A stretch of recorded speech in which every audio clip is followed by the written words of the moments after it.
Vladajoči načrtno rušijo strateške interese Republike Slovenije na področju turizma in naše ekonomske interese, namesto da bi bili varuhi državnega premoženja, naših državnih interesov, so s temi dejanji, ki so jih izvedli pri Sava Turizmu, postali na nek način grobarji slovenskega turizma in omogočajo svojimi dejanji in ravnanji postavitev turističnega holdinga, ampak madžarskega državnega turističnega holdinga na najboljših lokacijah v Republiki Sloveniji.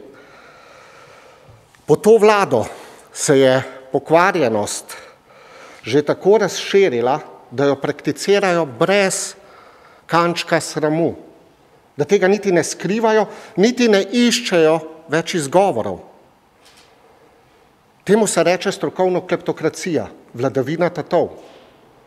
In to je treba ustaviti. To bomo ustavili na volitvah. Še prej pa želimo ustaviti, preprečiti prodajo slovenske turistične infrastrukture nestrateškemu partnerju. In zato sklicujemo v demokratični opoziciji Komisijo za nadzor javnih financ in zato zahtevamo od Zdravka Počivalška, ki nas je 2 leti prepričeval in še več, kako pomembno je, da pod eno streho zberemo vso slovensko turistično infrastrukturo, da uveljavi predkupno pravico.